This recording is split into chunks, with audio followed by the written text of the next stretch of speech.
Correction des vals de cours numéro 4. Un nombre s'écrit à l'aide de chiffres,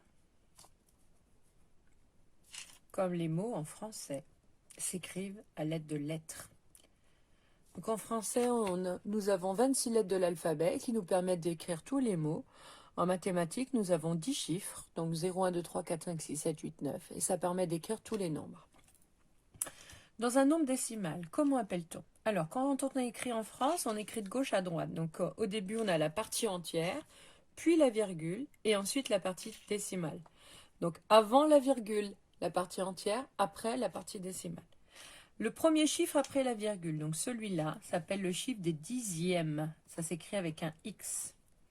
Le deuxième chiffre avant la virgule, donc on est là, c'est le chiffre des dizaines avec un Z. Le troisième chiffre après la virgule, donc il est là, c'est le chiffre des millièmes, avec 2 L. Ensuite, on passe au vocabulaire associé pour la droite graduée. Donc là, on voit une droite graduée. Donc c'est pour graduer une demi-droite. Il faut choisir un point d'origine qui correspond au nombre 0 et une unité que l'on reporte régulièrement. Alors, sur cette demi-droite graduée, donc il y a 2 mots de vocabulaire. L'origine de la demi-droite, c'est l'origine de la demi-droite graduée. Donc celui qui correspond, le point qui correspond à l'abscisse 0. Les petites flèches ici veulent représenter l'unité. Attention, c'est un singulier. C'est un singulier, donc on ne met pas de S. Sinon, ça n'a aucun sens. Mettre un S avec, à cet endroit-là, ça n'a plus du tout de sens mathématique. Donc l'unité, par définition, elle est unique et c'est celle-là qu'on va reporter. Alors, sur cette demi-droite graduée, là, je lis le nombre 5. Ici, on a le nombre 6. On dit le nombre, on l'appelle l'abscisse. A, B, S, C, I, 2, S, E. Donc, c'est un mot compliqué qu'il faut vraiment apprendre. Pour ceux qui ne le savent pas encore, on les A, B, S, C. Et le deuxième son ce, c'est avec 2 S.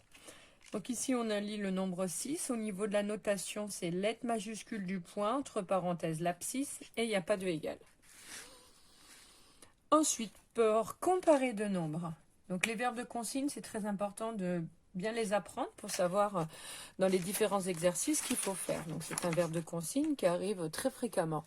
Donc comparer deux nombres, c'est dire s'ils sont égaux. Donc c'est la première chose à vérifier. Et si jamais ils ne sont pas égaux, il faut préciser lequel est le plus petit, le plus petit, pas oublier l'article, ou le plus grand. Si on connaît le plus petit, l'autre c'est le plus grand et inversement. Une fois qu'on sait comparer deux nombres, on va pouvoir ranger plus de deux nombres. Ranger des nombres, alors il existe 2 ordres. On va commencer par le premier, l'ordre croissant. Donc quelque chose qui croît, c'est quelque chose qui grandit, donc c'est les ranger du plus petit au plus grand.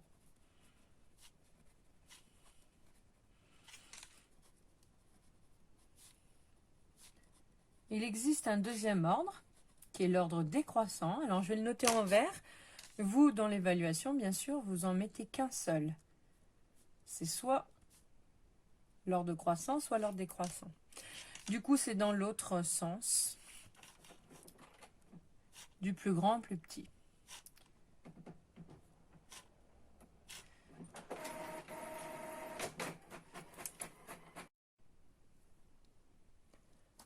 Alors maintenant, on arrive au vocabulaire des opérations, donc les 4 opérations. D'abord, une soustraction. Dans une soustraction, les nombres soustraits sont appelés des termes. Attention, il n'y a pas le H. Ce ne sont pas les termes romains, mais bien les termes mathématiques. Le résultat d'une soustraction s'appelle une différence.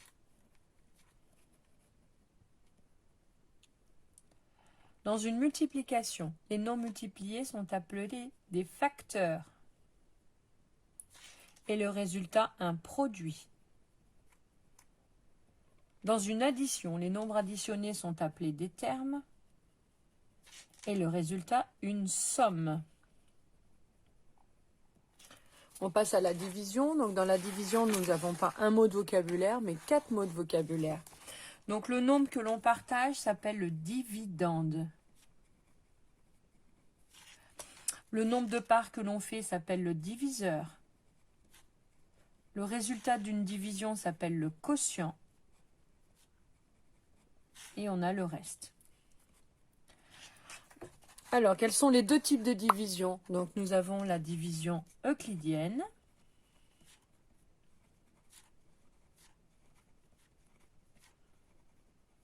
Alors, la division euclidienne, c'est une division pour laquelle le dividende, diviseur et quotient sont obligatoirement des nombres entiers. Du coup, il peut y avoir un reste ou pas. Et donc, cette division euclidienne, on l'écrit en ligne. Dividende égale diviseur fois quotient plus le reste. C'est la seule écriture en ligne possible d'une division euclidienne à cause du reste. On ne peut pas utiliser le symbole divisé. L'autre type de division, donc c'est la division dans laquelle le dividende, diviseur, quotient peuvent être des nombres à virgule ou pas. La deuxième type de division, c'est la division décimale. Et la division décimale, du coup, on s'arrêtera quand le reste égale à 0. Donc, il faut continuer la division jusqu'à obtenir un reste égal à 0. Et si ce n'est pas le cas, ça veut dire que la division, elle peut ne pas se terminer. On sera obligé d'arrondir. Donc, l'autre type, c'est la division décimale. Et elle, l'écriture en ligne peut utiliser le symbole divisé, mais parce qu'il y a un reste égal à 0. Alors, autre vocabulaire, donc là nous avons une division euclidienne dont le reste égal à 0, donc c'est un cas particulier. Donc quand le dividende, diviseur, quotient, on voit bien que le reste, le dernier nombre, est 0. On a 3 mots de vocabulaire pour lier le 128, le 8 et le 16. Alors, on va regarder ici que le 128 et le 8. Donc, on peut dire que 128 est divisible par 16, par 8 là, 8 est déjà écrit, ou alors que 128 est un multiple de 8. Ça veut dire que 128 est dans la table de 8. Donc tout ça, ce sont des vocabulaires qui sont équivalents. Donc là, on a la phrase dans l'autre sens. Vous voyez qu'on part du 8, cette fois-ci, pour arriver à 128. Donc si 128 est divisible par 8 ou un multiple de 8, le 8, lui, on dira que c'est un diviseur de 128. Donc faites attention à vos déterminants. Hein. Un diviseur, c'est parce qu'il peut y en avoir bien plus. Voilà. Ensuite, on arrive aux critères de divisibilité. Donc les critères de divisibilité doivent vraiment être su par cœur pour pouvoir les utiliser dans les exercices. Donc ce sont des choses qu'il faut observer chez les nombres pour savoir si les nombres sont divisibles par 2, 3, 4, 5, etc. Alors ici, je vous demande le critère de divisibilité par 2. Quand est-ce qu'un nombre est divisible par 2? Donc on aurait un mot de vocabulaire qui vous dit que le nombre est pair. Ici, c'est pas ce qu'on demande. Là, on ne demande pas du vocabulaire, mais bien le critère. On me donne un nombre. Est-ce que je sais s'il est dans la table de 2? Alors, un nombre entier divisé par 2, si le nombre se termine par 0, 2, 4, 6 ou 8. Et là, il faut faire attention, votre phrase, elle doit être mathématique, elle doit être correcte. Donc, on a revu le vocabulaire nombre et chiffres, et donc là, il ne faut pas écrire n'importe quoi. Donc, c'est le nombre qui se termine par. Le dernier chiffre se termine, par exemple, ça n'a absolument aucun sens. C'est comme si en français, vous dites que la dernière lettre du mot chat se termine par un T.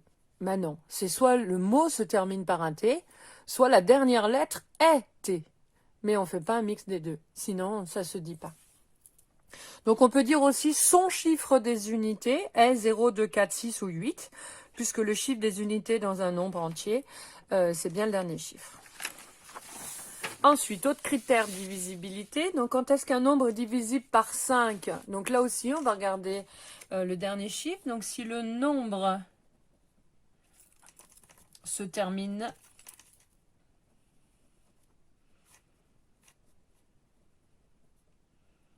par 0 ou 5. Attention aussi au mot « ou », il est important. Si vous mettez un « et », Ben, c'est pas possible. Le nombre, il se termine soit par un 0, soit par un 5, mais il peut pas se terminer par deux chiffres à la fois. Donc, faire attention. Dernier critère de divisibilité de l'évaluation, donc le critère par 3, donc là il faut l'apprendre par cœur, donc on l'a travaillé en classe. Hein. Donc pour qu'un nombre soit divisible par 3, il faut que si la somme de ces chiffres, donc c'est les siens. Je rappelle que la somme, c'est le résultat d'une addition. Donc là aussi, la phrase, il faut l'apprendre par cœur. On a du vocabulaire mathématique à notre disposition, il faut l'utiliser. Donc on ne va pas raconter sa vie. Et si j'ajoute tous les chiffres, non. Quand on ajoute l'opération qui fait d'ajouter le résultat d'une addition, ça s'appelle une somme. Donc on utilise le bon vocabulaire. Donc un nombre entier divisible par 3 si la somme de ces chiffres est divisible par 3.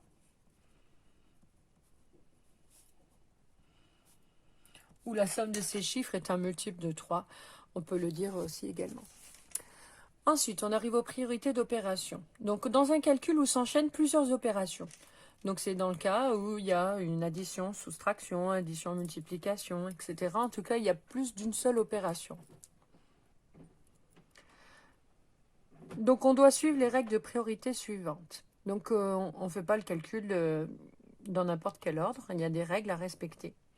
En premier, donc, on commence par effectuer dans l'ordre tous les calculs, tous parce qu'il peut y en avoir plusieurs, hein, tous les calculs entre parenthèses. Et là aussi, on fait attention au vocabulaire utilisé. On ne calcule pas les parenthèses, ça n'a pas de sens. On effectue le calcul qui est à l'intérieur des parenthèses. Et s'il y en a plusieurs, on les effectue tous. Donc là, tous les mots sont importants.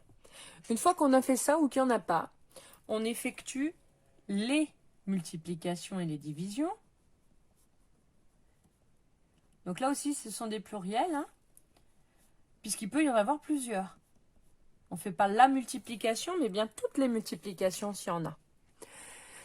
Une fois qu'on a effectué toutes les multiplications et les divisions, ou qu'il n'y en a pas dans mon calcul, enfin, donc en dernier, on effectue les additions et les soustractions de gauche à droite. Et là aussi, il faut faire attention, de gauche à droite, c'est-à-dire qu'on doit respecter des priorités d'opération. Tant que vous n'aurez pas vu les nombres négatifs en cinquième, quand on a des additions-soustractions, on est obligé de respecter de gauche à droite. On passe maintenant aux fractions. Donc A sur B, c'est l'écriture fractionnaire.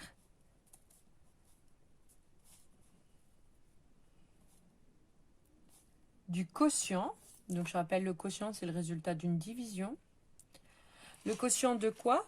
De A par B. A, donc le nombre qui est en haut, ça s'appelle le numérateur. Ça vient de numéro. C'est le nombre de parts qu'on prend. B s'appelle le dénominateur. Ça vient de dénommer, où il y a le mot nom dedans. C'est celui qui donne le nom à la fraction. Donc, si j'ai un 3 en bas, on appellera ça un tiers. Si j'ai un 4 en bas, on appellera ça un quart. Donc, c'est ce nombre-là qui donne le nom à la fraction. Ensuite, dans cette égalité, 15 quarts égale 3,75. On a le même nombre écrit de deux manières différentes. Donc, quand il y a l'écriture avec le trait de fraction, ça s'appelle l'écriture fractionnaire. Quand il y a l'écriture à virgule, ça s'appelle l'écriture décimale. Il faut savoir passer de l'une à l'autre. Ensuite, une petite propriété. Donc A sur B est le nombre qui est multiplié. Donc vous voyez que les deux, il faut les faire en parallèle. Hein. Donc là, c'est l'écriture en mathématiques, là, c'est l'écriture en français. A sur B est le nombre qui est multiplié, on a bien le fois. Par quoi? Donc c'est une propriété. Hein. Ici, il faut multiplier par B. Vous voyez, c'est le même nombre. Donc là, je complète B. Donne A. Donc là, c'est une petite propriété qu'on peut utiliser pour simplifier des calculs. Ensuite, quand est-ce qu'une fraction est supérieure à 1? Donc pour avoir une fraction supérieure à 1, il faut que le numérateur soit plus grand que le dénominateur. Le numérateur est plus grand que le dénominateur.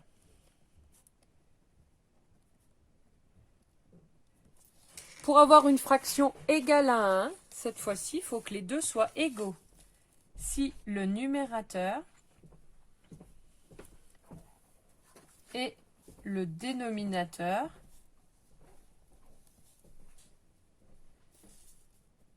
il faut qu'ils soient égaux.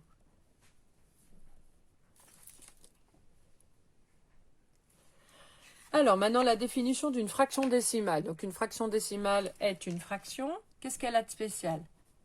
Pourquoi elle s'appelle décimale? Attention, une fraction, si vous me dites qu'elle a une virgule, ça n'a aucun sens, puisque la définition d'une fraction, c'est justement quand le numérateur et le dénominateur sont des nombres entiers. Donc, il ne risque pas d'avoir des nombres à virgule. Une fraction décimale est une fraction dont le dénominateur, donc le nombre en bas,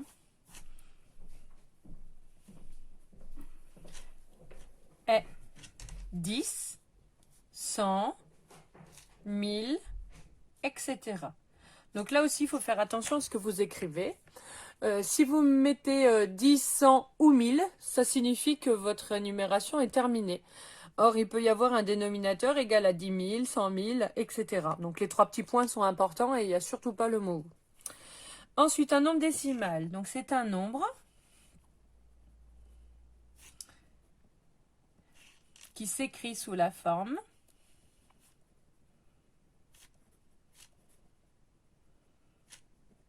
d'une fraction décimale.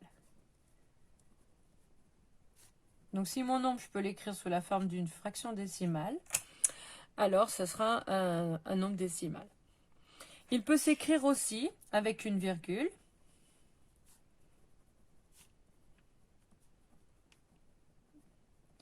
Mais c'est marqué, il peut aussi. Ce n'est pas la définition. La définition, c'est un nombre qui s'écrit sous la forme d'une fraction décimale. Donc, si j'arrive avec des égalités, à pouvoir l'écrire sous cette forme-là.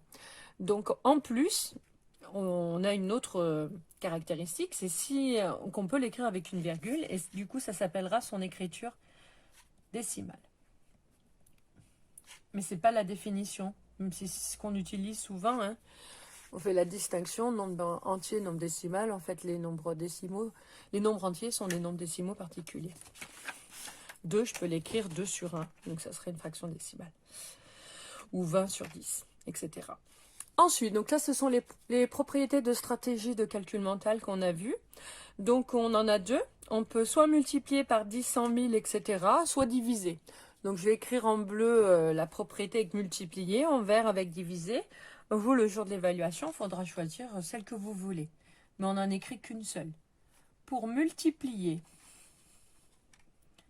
un nombre par 10, 100 000, on décale la virgule de ce nombre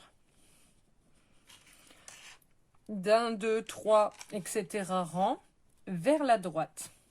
Attention, en rajoutant des zéros si nécessaire. En rajoutant des zéros si nécessaire. Donc la propriété de primaire qui vous dit qu'il faut juste rajouter des zéros, elle est fausse, parce qu'elle est vraie uniquement pour les nombres entiers. Or, on ne manipule pas que des nombres entiers au collège. Donc, il faut vraiment faire attention. On est obligé de vous l'introduire comme ça, parce qu'au début, en CM1, vous manipuliez les nombres entiers, et du moment que vous avez vu après les nombres décimaux, la propriété, vous voyez qu'elle a dû évoluer. Donc, en fait, quand on multiplie par 10, 100 000, on décale la virgule d'autant de rang qu'il y a de zéro dans votre nombre, et on décale vers la droite. Donc on a la même propriété avec diviser. On décale la virgule, mais cette fois-ci, ça sera vers la gauche. Donc bien faire attention, parce que si vous l'appliquez à un nombre décimal ou vous rajoutez simplement des zéros, c'est faux. Ensuite, autre stratégie de calcul mental. Pour ajouter un nombre se terminant par 9, donc pour ajouter 29, 59, 69, on ajoute la dizaine supérieure. Attention, c'est pas on ajoute à la dizaine, mais on ajoute la dizaine supérieure. Donc si je veux ajouter par exemple 59, je vais ajouter la dizaine supérieure à 59 qui est 60. Je vais ajouter 60. Donc faire attention, hein, ajouter à la dizaine, ça n'a pas de sens. Donc il faut vraiment faire attention aux phrases que vous écrivez. Alors si je veux ajouter 59, il faut que j'ajoute 60. Mais il faut quand même qu'à la fin, ça fasse 59. Donc une fois que j'ai ajouté 60, il faut enlever 1. Puis, on retranche, on soustrait 1. D'accord? Puisqu'il faut quand même qu'on ajoute le même nombre. Ensuite, donc, autre propriété qui sera énormément utilisée. Pour diviser un nombre par 5, on le multiplie par 2.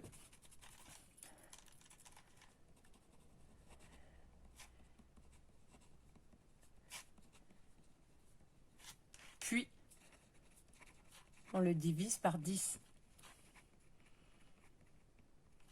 Puisqu'il faut que ça reste une division par 5. Donc, c'est ce qu'on utilise en fait dans les fractions. Hein. Par exemple, si j'ai 18 à diviser par 5, je vais prendre le double. Donc, le double de 18, c'est 36. Le double de 5, c'est 10. Et à la fin, vous voyez, une fois que j'ai pris le double, on va bien faire la division par 10. Donc, diviser par 10, c'est décaler la virgule d'un rang à gauche. Donc, chez le nombre entier, la virgule, on pourrait la placer après le chiffre des unités. Un rang à gauche, j'obtiens 3,6. Voilà à quoi ça sert, et ça, c'est très, très utilisé. On a la même chose avec un nombre, diviser un nombre par 25. Alors, je vais en prendre un autre. Je vais prendre, je sais pas, quelque chose de pas trop compliqué. Si je prends 15, je veux diviser par 25. Comment je fais? Donc là, on ne pourrait pas utiliser l'étape de 5. Hein. Mais donc, il y a une stratégie de calcul mental. On va le multiplier par 4.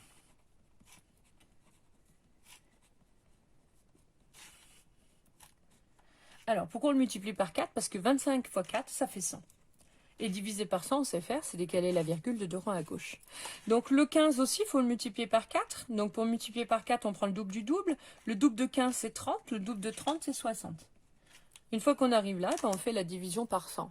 Donc on décale la virgule de 2 rangs à gauche. Donc la virgule est là. 1 rang, 2 rangs. On obtient 0,6. Donc puis, on le divise par 100.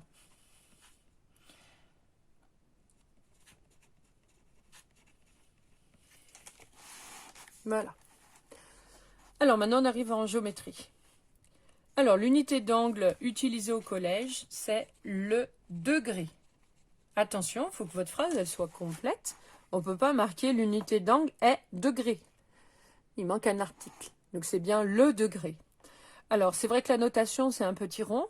Mais là, nous, on écrit en français. Donc, c'est le degré. On l'écrit en français. Pour mesurer un angle, on utilise un rapporteur avec 2P.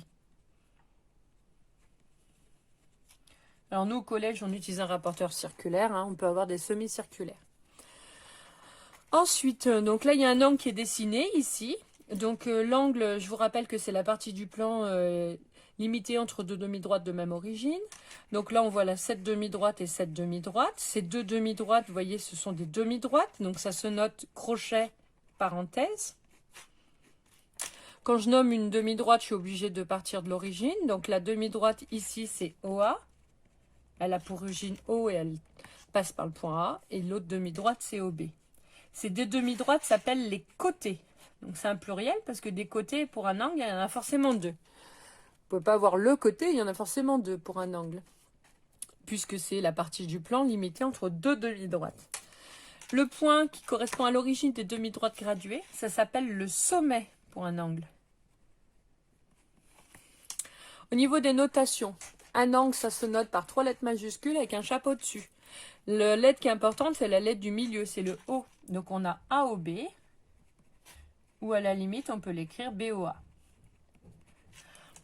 La nature, donc il existe plusieurs natures d'angle. On a l'angle nul, l'angle aigu, l'angle droit, l'angle obtus. Donc ici, cet angle, on voit qu'il est plus petit qu'un angle droit, donc ça s'appelle un angle aigu.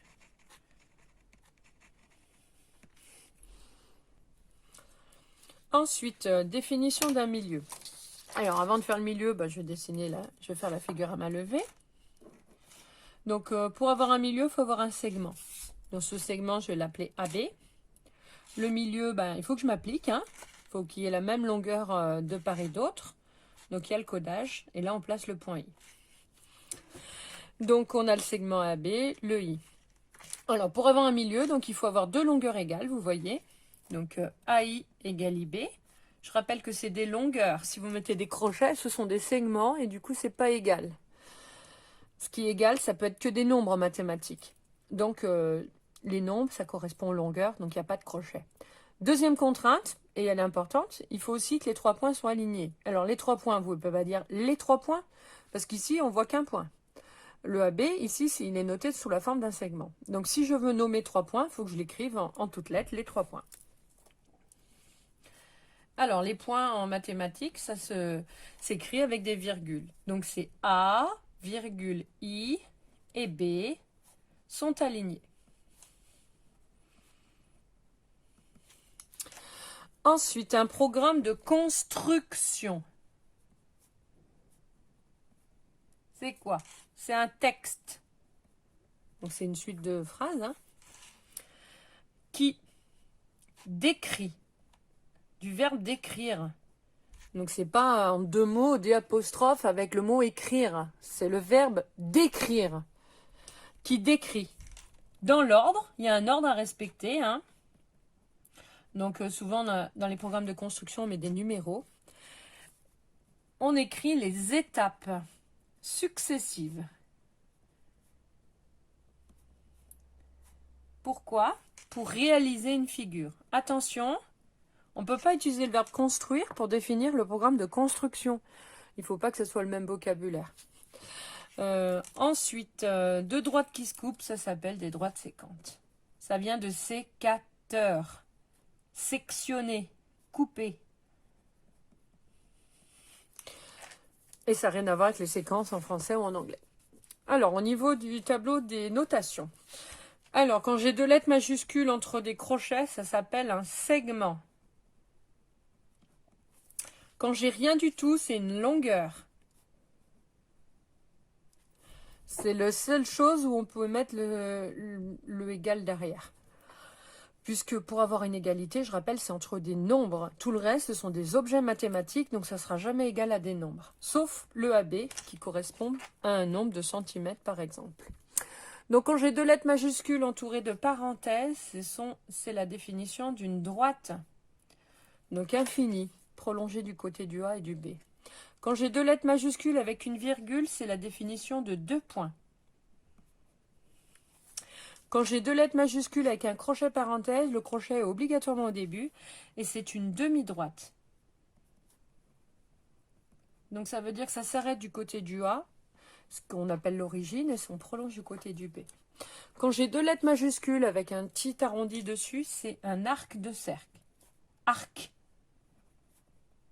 Je trouve dans les copies arcle. Donc, il faut vraiment faire attention. 3 lettres majuscules collées, c'est un triangle. 3 lettres majuscules avec un chapeau, c'est un angle. 3 lettres majuscules avec des virgules, c'est la définition de 3 points.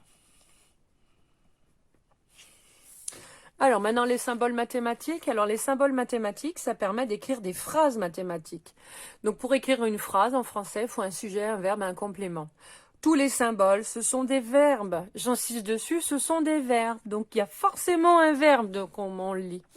Alors, ce symbole-là veut dire « est supérieur à ».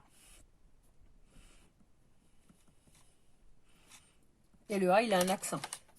Je peux dire aussi « ou » est plus grand que. Je l'écris en vert, parce que c'est l'un ou l'autre.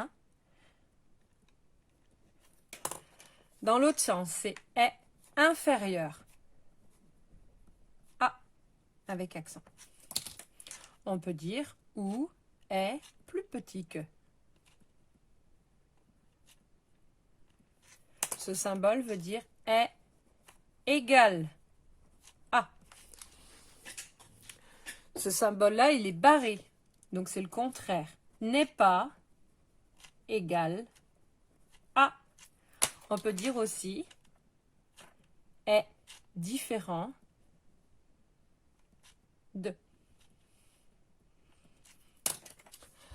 Le symbole euro avec une barre au milieu, ça veut dire appartient, du verbe appartenir, à. Le même symbole barré, donc c'est la négation, n'appartient pas à. Les deux barres, les slash, c'est est parallèle avec un R seulement. A. Et le dernier, donc c'est le T à l'envers. Est perpendiculaire.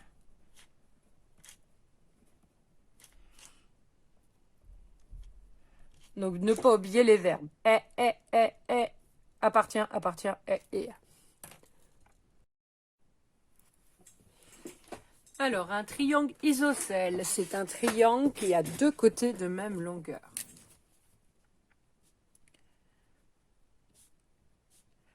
Attention à la figure, il y a aussi du vocabulaire à mettre dessus. Donc on dessine un triangle isocèle. Deux côtés de même longueur, donc c'est le codage qui est important. Le sommet, ici, s'appelle sommet principal.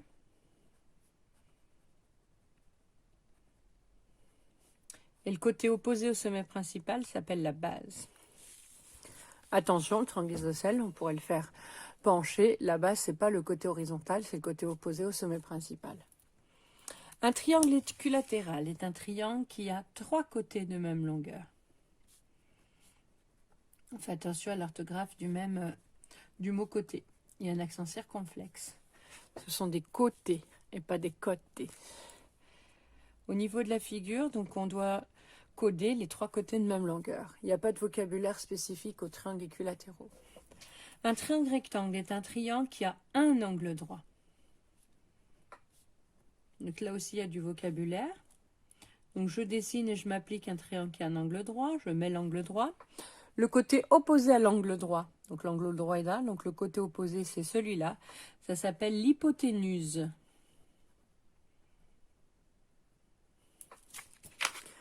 Ensuite, droite remarquable, donc on a la médiatrice et la bisectrice.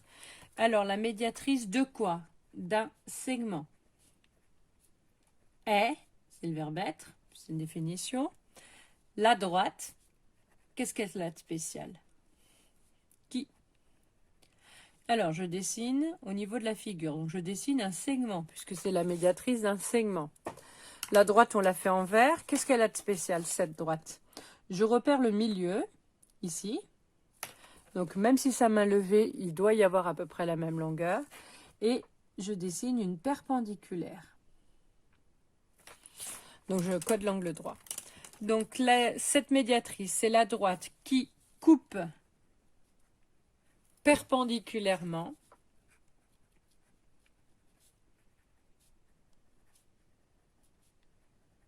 le segment sans milieu. Donc, comment le segment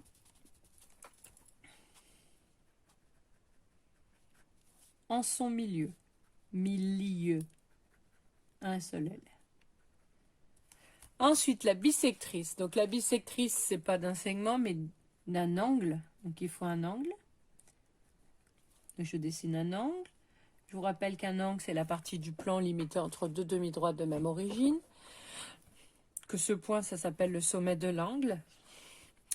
Donc, la bisectrice d'un angle est la demi-droite. Donc, ce n'est pas une droite, mais une demi-droite. Qu'est-ce qu'elle a de spécial? Elle partage quoi? Cet angle, celui dont on a parlé au départ. Comment?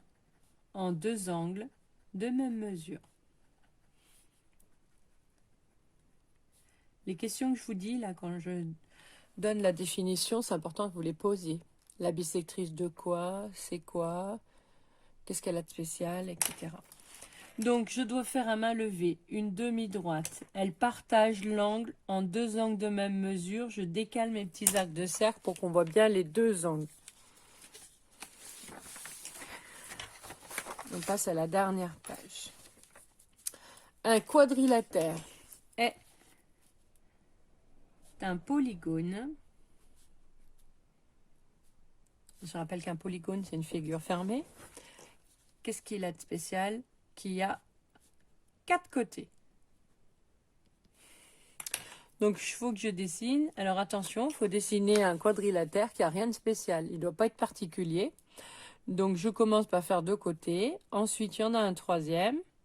Et je fais attention, voilà, par exemple, ici. Il n'y a pas de côté de parallèle, il n'y a pas d'angle droit, etc. Donc ça, c'est bien un quadrilatère quelconque. Un losange. Donc ce n'est pas un polygone, c'est un quadrilatère. C'est important de bien faire la différence.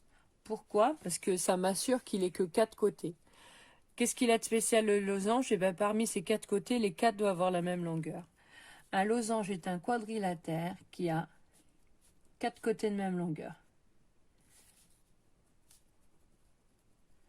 Donc on avait vu en classe qu'on peut avoir un polygone qui a 4 côtés de même longueur, mais qui a peut-être 6 ou 7 côtés. Parmi ces 6 ou 7 côtés, il y en a 4 qui ont la même longueur, ce ne sera pas un losange.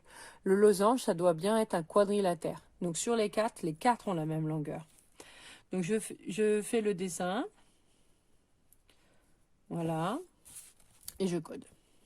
Ce qui est important, c'est le codage. Bon, j'ai un trait qui n'est pas bien mis. Hop là. Donc bien faire attention, il y a la définition et il y a la figure. La figure doit illustrer, bien entendu, la définition, donc avec le codage qui lui correspond. Je code que les côtés puisque c'est la définition. Un rectangle, donc lui aussi c'est un quadrilatère. Qu'est-ce qu'il a de spécial? Il a 4 angles droits. Je vous rappelle que c'est une définition. Donc je n'ai pas le droit de raconter tout ce que je connais du rectangle. Donc ça, on a insisté dessus en classe. Donc il y a des élèves qui pensent que dans la définition, on balance tout ce qu'on connaît. Donc ils parlent des côtés opposés, 2 à 2 de même longueur. Ce n'est pas du tout le cas. Ici, c'est bien écrit définition. Il n'y a qu'une seule définition, c'est quadrilatère qui a 4 angles droits. Donc au niveau de la figure, je ne dois coder que la définition. Donc je dessine un rectangle et je le code, les 4 angles droits. Et c'est tout. Ensuite, le carré. Donc un carré, c'est aussi un quadrilatère qui est à la fois losange et rectangle. Donc il a 4 côtés de même longueur et 4 angles droits.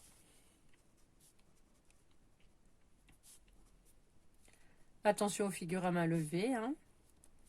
Elles doivent ressembler. Donc j'ai des élèves qui font ça. Ça, chez moi, c'est pas un carré. Donc il faut vraiment vous appliquer, même si c'est à main levée, on n'utilise pas de règles, vous devez savoir dessiner un carré. On ne le fait pas trop petit non plus. Voilà, on remplit la case. Hop là. Alors, qu'est-ce qu'il a de spécial ce carré? Donc, une fois qu'on a fait la figure, on code bien la définition. Donc, 4 angles droits et 4 côtés de même longueur. Voilà. On passe maintenant aux propriétés. Donc, propriétés, pas n'importe lesquelles, c'est uniquement sur les diagonales. Alors, on dessine un losange. Qu'est-ce qu'elles ont de spécial, les diagonales? Donc, je les dessine en vert. Je rappelle que des diagonales, ici, ce sont des segments. On pourrait avoir la même chose avec les droites. Pour la propriété, non.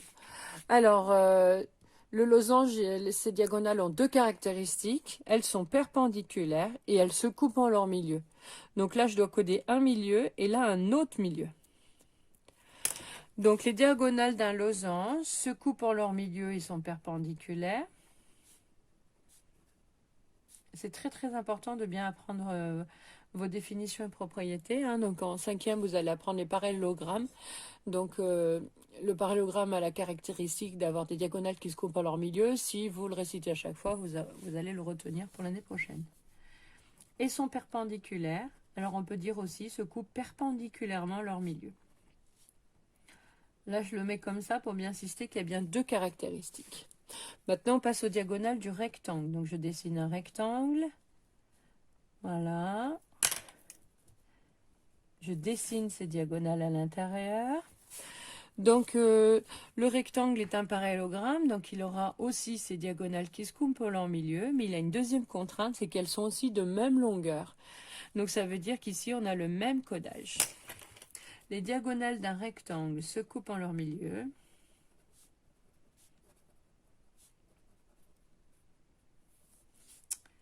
Et sont de même longueur. On passe au carré. Donc le carré est un losange rectangle. Donc là, vous voyez que la case, elle est assez grande. Donc il faut bien utiliser toute la place que vous avez pour faire un carré le plus grand possible. Je lui dessine ces diagonales, donc je fais attention de ne pas dépasser, ce sont bien des segments. Qu'est-ce qu'elles ont de spécial? Eh ben, elles sont perpendiculaires puisque c'est un losange, et elles se coupent en leur milieu et sont de même longueur puisque c'est un rectangle. Donc on a 3 caractéristiques, parce que si on reprend celle du losange et du carré, il y en a une qui est écrite 2 fois, c'est se coupent en leur milieu. Les diagonales d'un carré se coupent en leur milieu.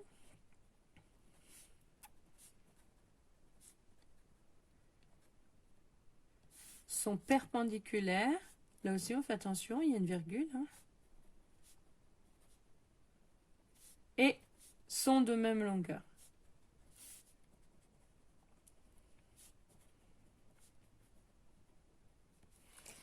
Alors, ensuite, on va arriver aux définitions et formules du périmètre et de l'aire d'une figure. Donc, à apprendre par cœur, puisqu'il ne faut pas mélanger. Donc, le périmètre d'une figure est la longueur de son contour. Alors, il y aurait une propriété, hein, mais que je n'ai pas mis dans les vals de cours, qui dit que pour calculer le périmètre d'un polygone, c'est égal à la somme des longueurs des côtés. L'aire d'une figure, cette fois-ci. Donc ça, c'est ce qu'on verra encore un peu plus tard, pendant le confinement. L'aire d'une figure est la mesure de sa surface intérieure.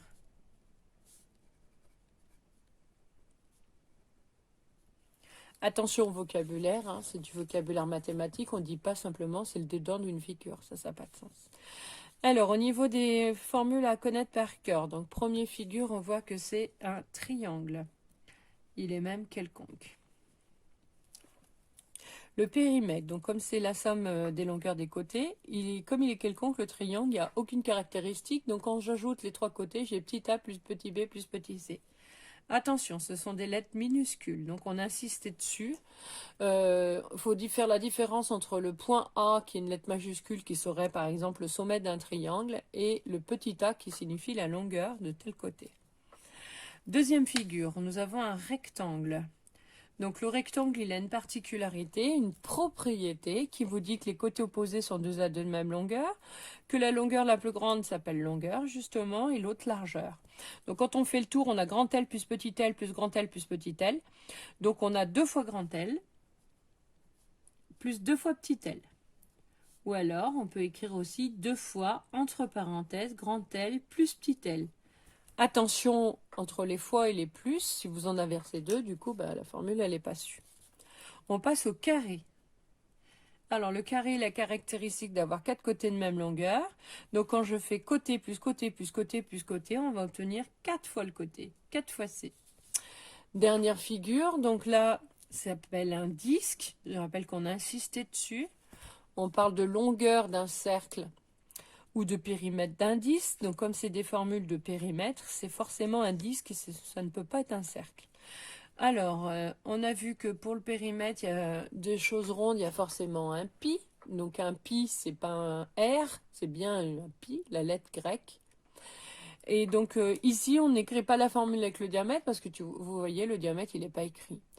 Et autre consigne qu'on a donnée, il faut vraiment utiliser les lettres de la figure. Sur la figure, c'est un R minuscule. Donc, il faut écrire un R minuscule. Voilà la formule du périmètre. On passe aux formules d'aire. Donc, l'aire, c'est la mesure de la surface intérieure. Donc, pour avoir l'aire du triangle, donc vous voyez qu'il y a des petits pointillés qui ont été dessinés. Parce que là, je retrouve un rectangle. Alors, je vais passer au rectangle. Donc, la mesure de l'intérieur, de la surface intérieure, c'est grand L fois petit l. Alors, si je reviens à mon triangle, vous voyez que ce triangle-là, si on le double, donc on obtient un petit rectangle. Si ce triangle-là, je le double, on obtient ce rectangle-là. Maintenant, au final, j'obtiens un grand rectangle qui correspond au niveau de l'aire au double de l'aire du triangle, puisqu'on a doublé chaque fois. L'aire d'un rectangle, on le connaît, c'est grand L fois petit l. Alors, la grand L, ça correspond, vous voyez sur cette figure, à ce côté-là, ce qui est noté petit b ici. Et la largeur, ici, on la voit ici, on retrouve ici. Et c'est ce qui est noté par petit h. Donc, il y a une formule qui s'appelle base fois hauteur divisé par 2. Donc, ce côté-là, on le met en rouge, c'est la hauteur. Ça, c'est la base, en vert. Et donc la formule, c'est base fois hauteur divisé par 2. Base, hauteur. Alors pourquoi on divise par 2? Tout simplement parce que l'air en pointillé, c'est B fois H, et que moi, je n'ai pas tout le rectangle complet, mais la moitié, puisqu'ici, on avait doublé. On passe au carré, donc la mesure de la formule, c'est C fois C. Et pour le disque, on a pi fois rayon fois rayon. Attention, le rayon, vous voyez, il est 2 fois. C'est pas pareil que 2R, parce que c'est un produit. Donc, il y aurait une notation, hein. Les aires, par exemple, si les longueurs sont en centimètres, les aires seront en centimètres carrés. Donc, il y a la notion de carré. Il faut à chaque fois que vous calculiez une aire, vous ayez une longueur fois une longueur. B, c'est une longueur. H, c'est une longueur. Donc, centimètre fois centimètre, on obtiendra des centimètres carrés. Quand je divise par 2, on reste des centimètres carrés. Centimètre fois centimètre, centimètre carré. Centimètre fois centimètre, centimètre carré. Pi, c'est une lettre qui n'a pas de... C'est un nombre qui n'a pas d'unité.